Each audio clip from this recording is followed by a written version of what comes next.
bonjour. Nous continuons le cycle du programme théâtre du mois de septembre des rencontres chez Gilbert Joseph. Et aujourd'hui, nous accueillons Richard Peduzzi qui vient de sortir un livre aux éditions Actes Sud, Là-bas c'est dehors. Ton premier livre, son Oui. premier livre. Ah oui, mon premier livre. Oui. Son premier livre en tant qu'écrivain surtout, son premier livre en tant qu'auteur. C'est vrai. Parce Oui. qu'il y a eu des livres où on a pu voir des reproductions de tes dessins, de tes décors, aussi, de certains textes quand de même. certains textes. Mais c'est un livre où tu vas raconter à l'intérieur de différentes séquences de ta vie, finalement, comment est venu ce métier de décorateur de théâtre auprès notamment de ton grand ami et frère de cœur Patrice Chéreau, qui nous a quittés à l'automne dernier. Ouais. Décorateur de théâtre, décorateur d'opéra, et à la base de tout, dessinateur. C'est pour toi une grande étape, mais aussi tu as eu de nombreuses autres vies. En même temps que celle-ci, tu as dirigé la Villa Médicis à Rome, tu as été directeur de l'école des arts décoratifs à Paris. Et tu as fait aussi des expositions au musée du Louvre, commissaire d'exposition. Qu'est-ce que j'oublie? Des meubles. Tu étais ce qu'on peut appeler, ce que tu n'aimes pas d'ailleurs, designer. Et on va dire que finalement, au fond, à travers tous ces métiers, c'est la même chose que tu Oui. cherches. Exactement. Oui. Il y a une certaine forme de, même dans l'écriture, moi je l'ai remarqué avec l'écriture de ce livre, il y a une forme de simplicité, de pureté. Et j'ai envie de rapprocher ça avec ton enfance, ou dans ton enfance, si tu peux nous en dire quelques mots, tu étais entre deux familles, celle de ton père et celle de ta mère, entre deux villes, entre deux milieux. Et qu'est-ce que tu observais à ces endroits-là? C'était tellement différent que j'avais beaucoup à observer, beaucoup de différences à observer. Et je crois que c'est avec ces différences que je me suis construit une ligne qui était la mienne, une façon d'être et de regarder le monde que j'ai encore jusqu'à aujourd'hui, je pense. C'est-à-dire que j'ai d'abord, quand tu as dit le décorateur de théâtre, designer, en fait tout ça, ça a été pour moi un prétexte pour peindre. Et le théâtre, et les meubles, je l'explique dans le livre, et les expositions comme architecte, et l'architecture que je peux faire au théâtre éphémère, pour moi c'est une façon de construire ma peinture.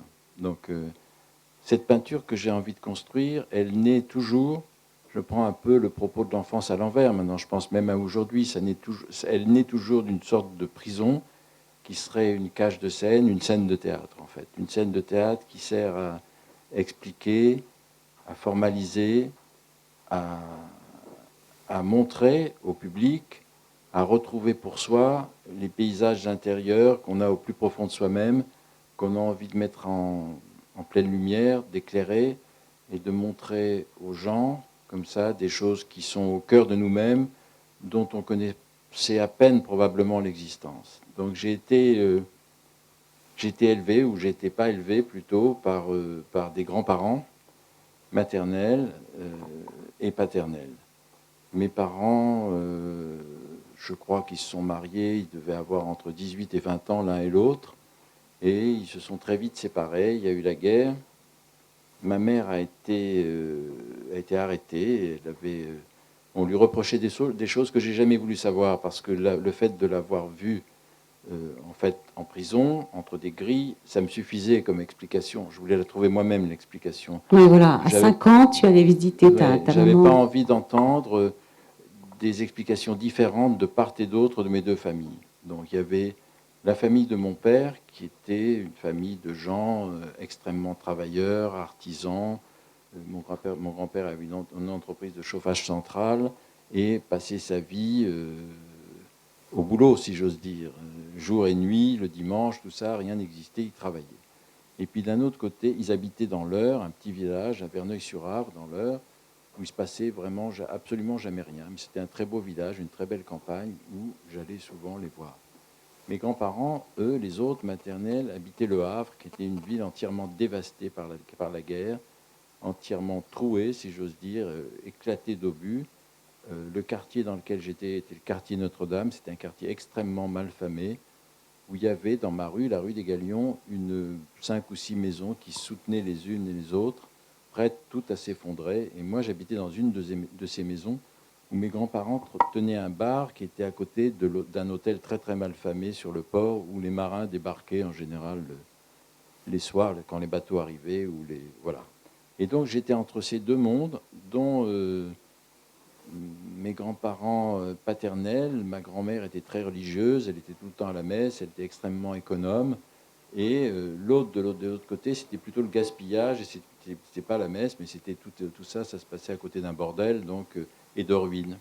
Et je dois dire que l'exploration des deux familles, des deux paysages extrêmement différents, m'ont évidemment angoissé, inquiété, mais en même temps extrêmement nourri, quoi, donné de la force pour comprendre les gens. Tous ces gens-là vivaient entre eux avec leur façon, ils se détestaient cordialement, quoi. Personne ne voulait voir d'une famille l'autre. Et puis un jour, j'ai fait la connaissance de mon père, mais j'avais 7-8 ans, quoi. Et puis j'ai rencontré pour la première fois donc ma mère en prison, j'avais 5 ans. Et puis après, ils se sont mariés. Ta grand-mère te dit, je vais te présenter ta mère. Ma grand-mère me dit, on va aller la voir, comme ça. Voilà. Je raconte dans le livre la relation que j'avais avec ma grand-mère, qui me faisait faire la sieste tous les après-midi. Je trouvais ça insupportable. J'avais envie de me promener sur le port et tout ça. Bon, elle ne voulait pas. Elle avait peur que je me noie. Elle avait peur que je fasse des bêtises. Elle avait peur de tout ça. Et un bel après-midi, comme ça, elle me dit, ne t'inquiète pas, on va aller la voir. Et j'ai eu vraiment une panique quand elle m'a dit on va aller la voir, parce que je me suis dit ça y est, je vais être devant le fait accompli, je veux voir ma mère, quoi, comment elle est, à quoi elle ressemble. Et puis quand je suis arrivé là-bas, après une épopée, un long voyage comme ça, j'ai trouvé une femme extrêmement belle, magnifique, jeune, quoi, 20 ans. Et je me suis dit, mais j'étais horrifié par l'idée de voir que je ne pouvais pas lui parler, pas la toucher, qu'il y avait des gens qui nous écoutaient quand je lui parlais, que ma grand-mère pleurait. Enfin, c'était un espèce de drame, j'ose pas dire mélodrame, mais enfin, c'est une tragédie le truc. Et à un moment donné, l'heure de la visite était terminée, et je dis à ma mère, quand est-ce qu'on va se retrouver? Alors elle me dit, bah, on se retrouvera là-bas. J'ai dit, où là-bas? Elle me dit, là-bas c'est dehors pour moi. Là-bas c'est dehors. Et donc, plusieurs années après, ayant choisi de faire des décors de théâtre, et en fait un décor pour un spectacle de Marivaux dans une mise en scène de Patrice Chéreau, qui s'appelait La Dispute, j'avais fait des murs qui bougeaient dans la nature, comme ça, des grands murs, des hauts murs qui ressemblaient à des murs de prison, et une forêt au loin qui ressemblait comme ça à effectivement une échappée dans la nature. Et tout ça. Et à la fin du spectacle, on visite la salle, les gens se promènent, le rideau de fer était ouvert, on voyait donc le décor éclairé dans la lumière de service, et il y avait une petite fille de 7-8 ans qui me montre les murs et qui me dit ça c'est une prison. Je dis non, c'est des murs d'une architecture comme ça que j'ai inventé. Et elle me montre la forêt, elle me dit là-bas c'est dehors, voilà. Et j'avais compris pourquoi je faisais des décors de théâtre vraiment à ce moment-là, ce jour-là. Donc finalement, les décombres du Havre en ruine Ben, après la il guerre. m'inspirait beaucoup ces décors parce que moi je ne rêvais qu'une chose, c'était d'explorer les décombres, de me promener, Voilà. d'aller sous terre. Ce que tu fais d'ailleurs. Tu vas les explorer en cachette dans le dos de ta grand-mère. Voilà, donc ce que je fais, je rencontre un monsieur, parce qu'à l'époque, il y avait une colonie de Martiniquais, de Guadeloupéens, de Sénégalais, je crois, qui vivaient au Havre, et qui vivaient en plus en fouillant dans les décombres, de la récolte du plomb, de la récolte de tas de matériaux qu'ils trouvaient enfouis dans les décombres de la guerre, avec les éclats d'obus, tout ça. C'était extrêmement dangereux, parce qu'il y avait encore des bombes qui n'étaient pas déminées, il y avait des tas de choses comme ça. Et j'ai connu un type qui était, que je voyais souvent, du bar, comme ça, à piocher dans la terre, un grand noir, comme ça, avec magnifique, torse nu, comme ça, qui piochait, qui venait souvent au bar voir ma grand-mère, boire des coups et tout ça. Et puis, une nuit, je sors, comme ça, je me promène sur le terrain sans le dire à personne, je m'échappe, et je vois le type qui s'avance vers moi. J'étais terrorisé, comme ça, il y avait son ombre, lui, j'avais l'impression d'être dans un truc avec un géant ou un ogre, je sais pas, un truc. Et le type me dit, mais non, n'aie pas peur, je te connais, tout ça, je vais t'amener avec moi, tu vas voir, c'est formidable, on va aller en dessous, on va trouver des trésors et tout ça. Voilà. Et donc, on est allé fouiller dans toutes les caves, dans tous les tunnels, dans les dessous d'un endroit qui s'appelait l'hôtel Frascati, qui était une sorte d'hôtel luxueux comme ça.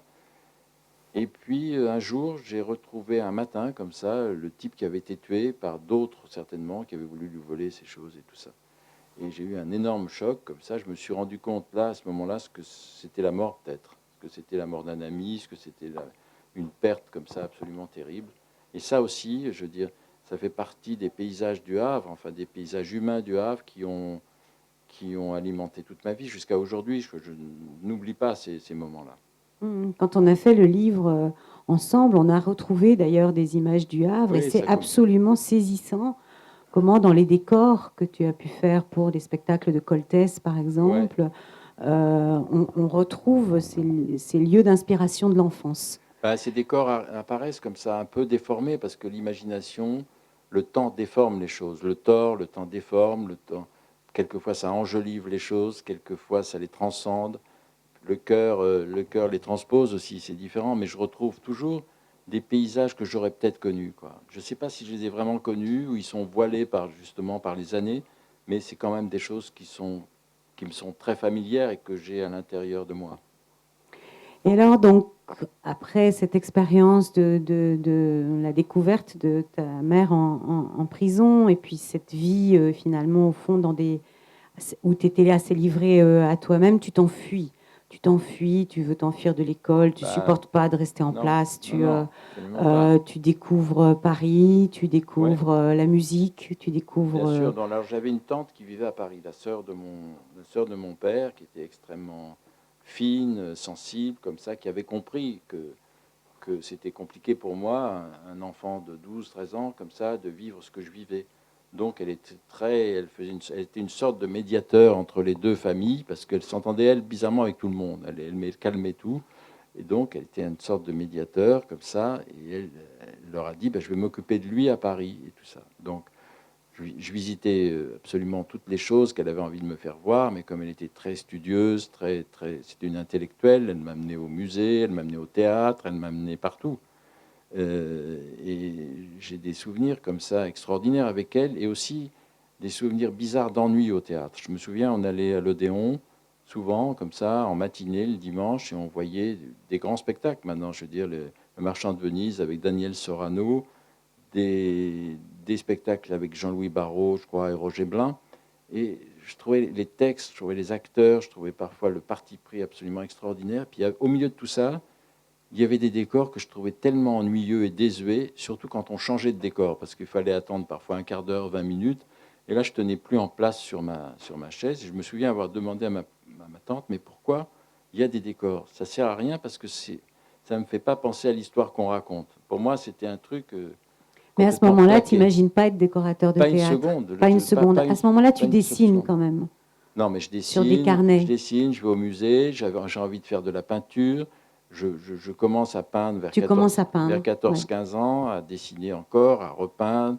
J'étais très attiré par les surréalistes, par les primitifs flamands. C'est drôle, je voyais une comparaison, je voyais quelque chose, un truc entre les deux qui se passait, entre les flamands et Magritte. Je trouvais d'ailleurs, il est belge aussi. Il y avait comme ça une famille que je reconstituais dans le temps. Et puis, Tu arrives à rentrer dans un atelier de dessin quand même non, mais ça a été plus compliqué que ça. Je me suis oui, retrouvé quand même très très seul, très jeune, vers 17 ans, 16 ans. Ma tante n'en pouvait plus non plus. Donc à un moment oui. donné, j'ai eu une chambre. On ne pouvait plus habiter l'un avec l'autre. C'était trop compliqué. J'ai habité une chambre à Saint-Germain-des-Prés. Et elle, toujours, m'avait trouvé un emploi comme ça, de dessinateur, comme aide dessinateur industriel dans une maison absolument effrayante, là, dans le porte de Versailles, je crois.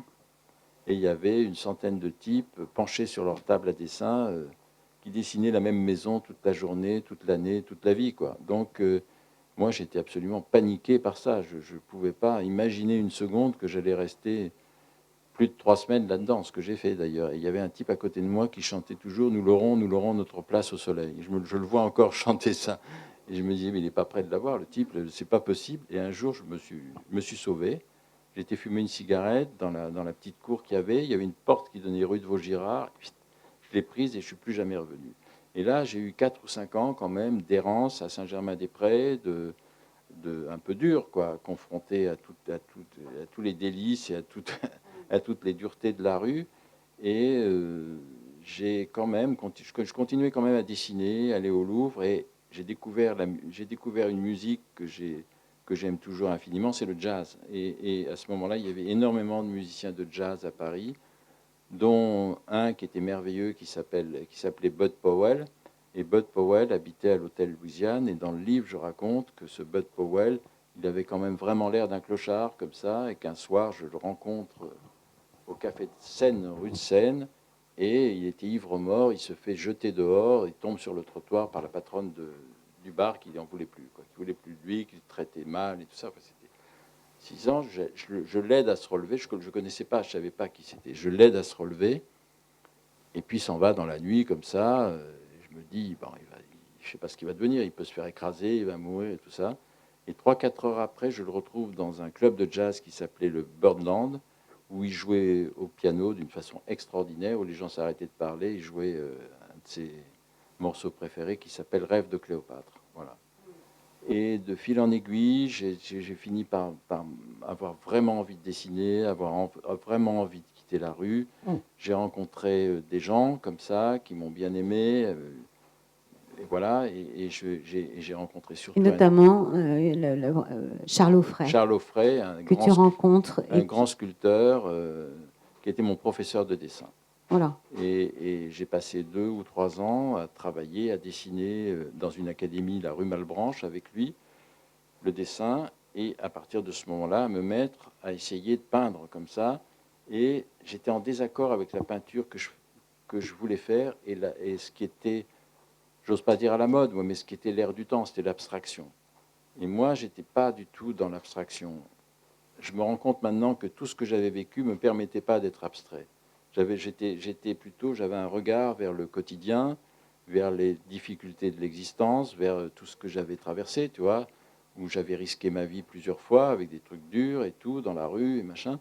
Et l'abstraction, ça ne me convenait pas du tout. Maintenant, je comprends bien mieux et je suis de plus en plus, pas abstrait, mais plus radical dans mes goûts et dans mes dessins, et même dans ce que je crois, dans les lignes que j'ai griffonnées dans ce livre, je sens que j'essaie toujours d'aller à l'essentiel. Est-ce qu'on peut dire que tu étais plus dans l'émotion à ce moment-là, dans le dessin?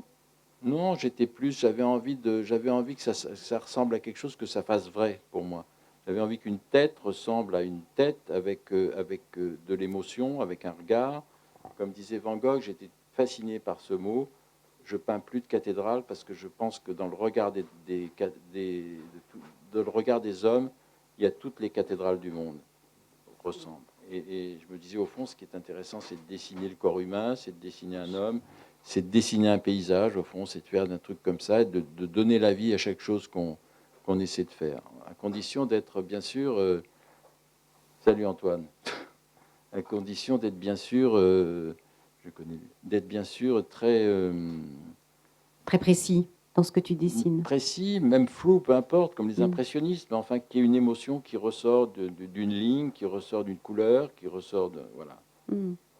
Et alors, rapidement après cet atelier où tu rencontres Auffray, Ouais. tu vas rencontrer Patrice Chéreau.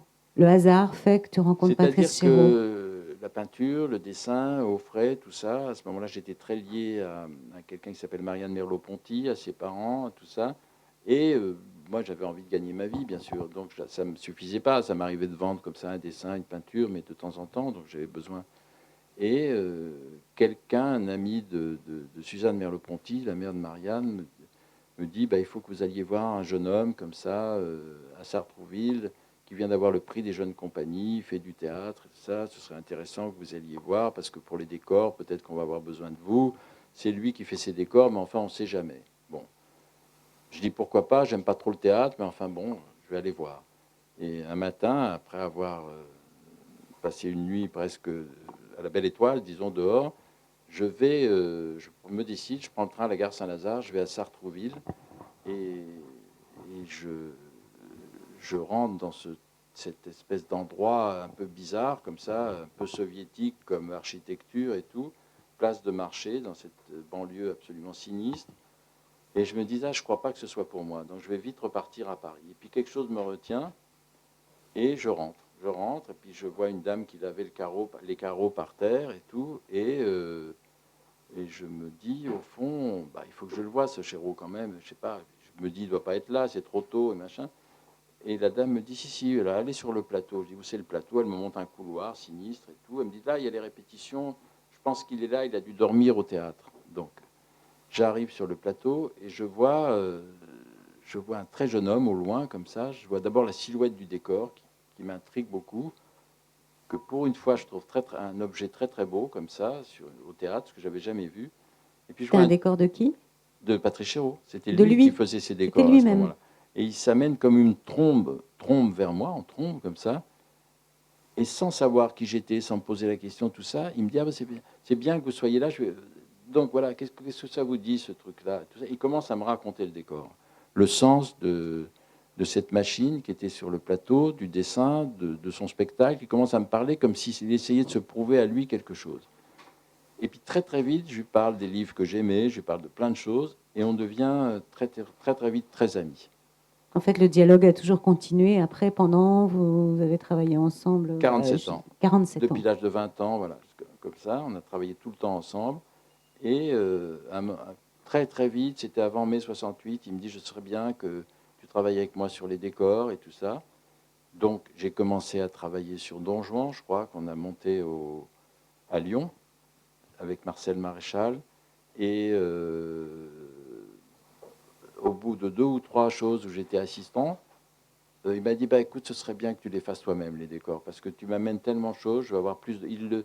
C'est drôle parce que j'ai entendu une émission où il raconte ça, Patrice, il y a 3 jours, à France Culture, et il dit, moi, je faisais moi-même mes décors, mais tu les fais mieux que moi. Et puis, je vais pouvoir m'occuper plus des acteurs, ça n'empêche qu'on parlera ensemble des décors, et que voilà. Et voilà, c'est venu comme ça. Et... Donc, tu fais les décors d'opéra de Patrice Chéreau, au cinéma, La Reine Margot, par exemple. Ouais, je ne les ai pas tous faits au cinéma parce que je trouvais que ça me plaît moins au cinéma. Ça me plaît moins. Ouais. C'était plus. C'est pas le même travail. C'est pas le même travail. Enfin, j'adorerais faire des décors en studio. Ce que j'ai fait avec Patrice pour La Reine Margot, ce que j'ai fait pour L'Homme blessé, aussi pour La chair de l'orchidée, son premier film. Et puis après, il y a eu des films comme les derniers, où j'ai pas vraiment travaillé, celui qui se passe à Londres, Intimity, et celui de ceux qui m'aiment pendant le train, oui, sur lequel j'ai un petit peu travaillé. Mais j'ai pas tous fait.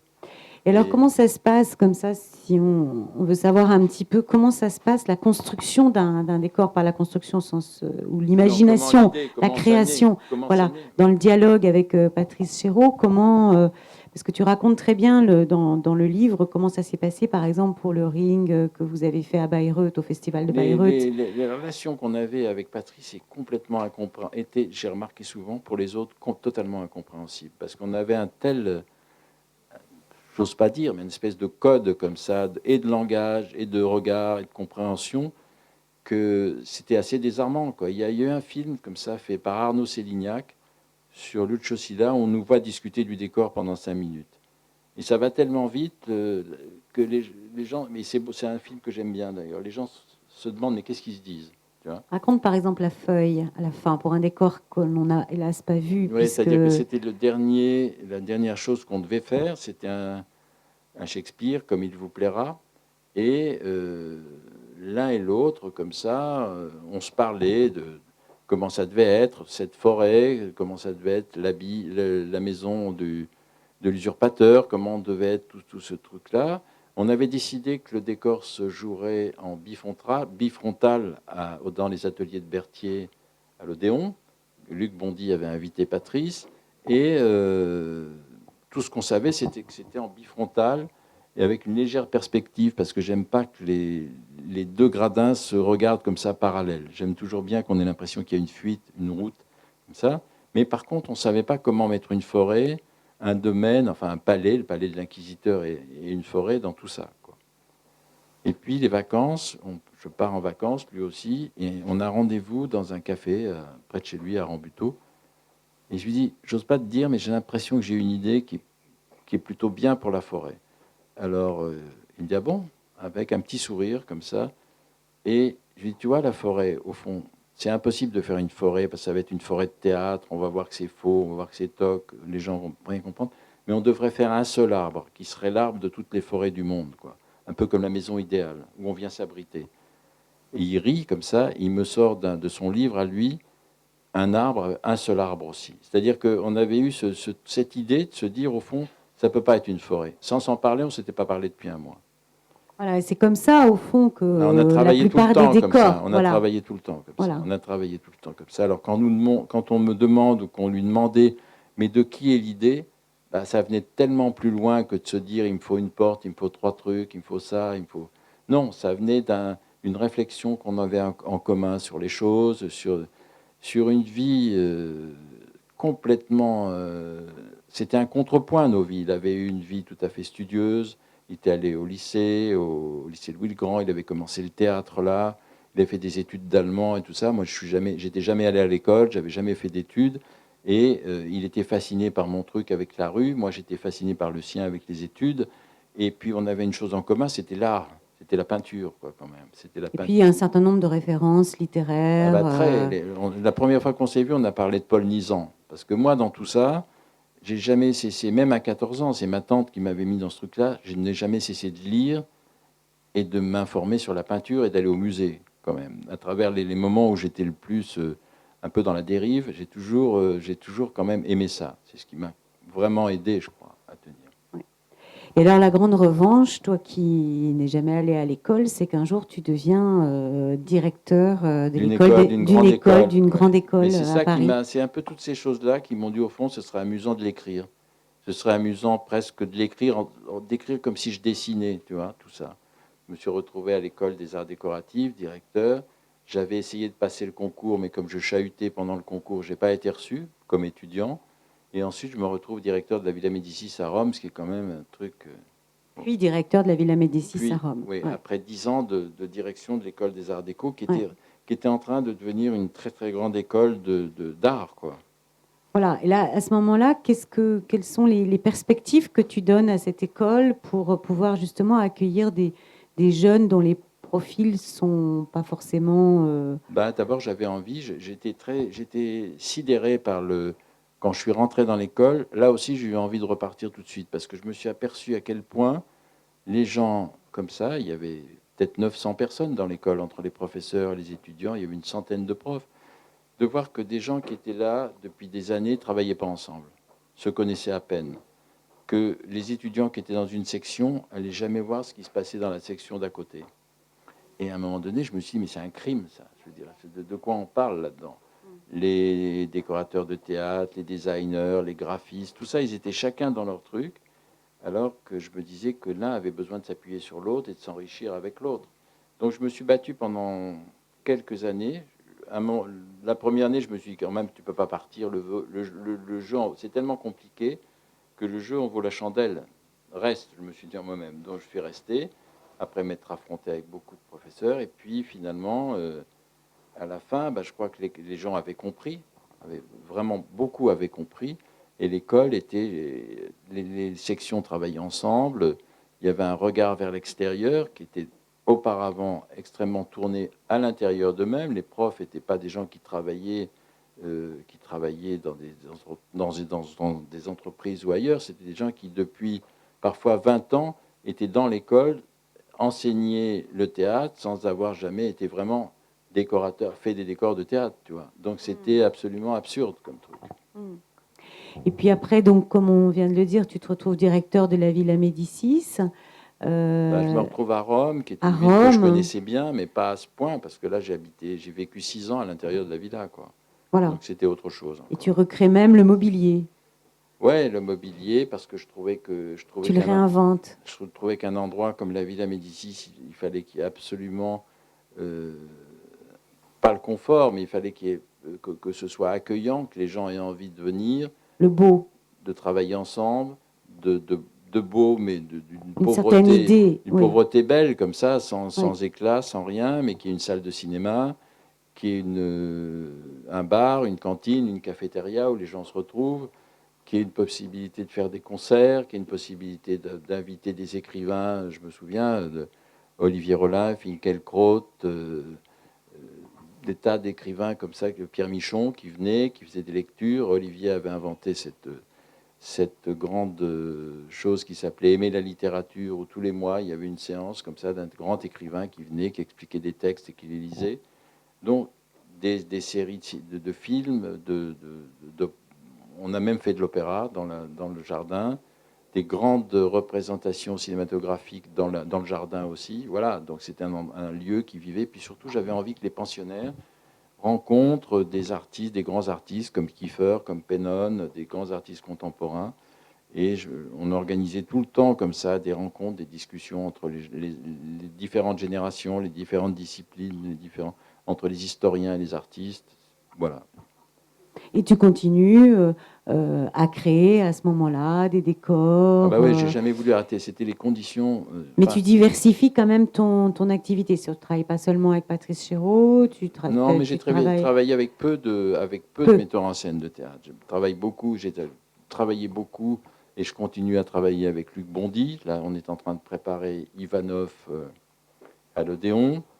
Je travaille au mois de mars. pour le mois de mars. Je travaille avec un jeune homme qui était un des derniers assistants de Patrice que j'aime beaucoup, qui est un type qui réfléchit, très fin, très intelligent, qui s'appelle Vincent Huguet, qui va faire son premier opéra, un opéra contemporain, bizarrement écrit et composé par un compositeur qui avait été à la Villa Médicis, Xavier D'ailleurs, les contes de la lune vague après la pluie. Donc on va réfléchir ensemble et travailler là-dessus. Je dois remettre les maquettes dans 2 mois du décor.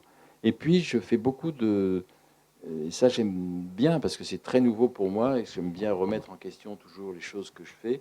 J'ai fait de l'architecture parce qu'on m'a demandé, de travailler. Philippine de Rothschild, qui connaissait ce que je faisais au théâtre, parce qu'elle vient de mourir, connaissait ce que je faisais au théâtre, un jour m'a téléphoné et m'a dit: j'adore vos décors. Ah bon, je dis c'est bien et tout. Et elle me dit: mais écoutez, moi ce qui me plairait, c'est que vous fassiez pour moi un décor chez moi, c'est refaire le Cuvier et les Un salles de mouton musée, un Rothschild. mouton Rothschild. Oula, je me suis dit, c'est Un terrible, ça. cuvier. C'est beaucoup un Cuvier, tout ça. Elle m'a dit: il faut que vous veniez là, un mouton, pour voir et tout ça. Et puis je suis venu, j'ai regardé, j'étais fasciné par ce pays, quoi, par cette marée de vignes, la Garonne, le vin, les gens qui parlaient du vin, tout ça. Et je me suis dit, au fond, c'est comme Shakespeare, quoi. Refaire un Cuvier, c'est comme un décor de Shakespeare, quoi. C'est un truc qui sort de la terre, c'est la vie, c'est la mort, c'est une saison, une vigne et tout ça. Les vendanges, c'est tout un cycle, quoi. Et ça m'a passionné. Donc j'ai travaillé 5 ans et le Cuvier a été inauguré l'année dernière. En 2013. En 2013. Oui. Et comme ça avait plu à une copine de Philippine, qui est la Madame Menzelopoulos, qui est la propriétaire de Château Margaux, elle m'a demandé de faire son... On est vraiment dans les très grands vins. Elle m'a demandé de faire son petit musée et sa salle d'un nouvel accueil. Elle avait auparavant demandé à un grand architecte qui s'appelle Foster de faire son cuvier.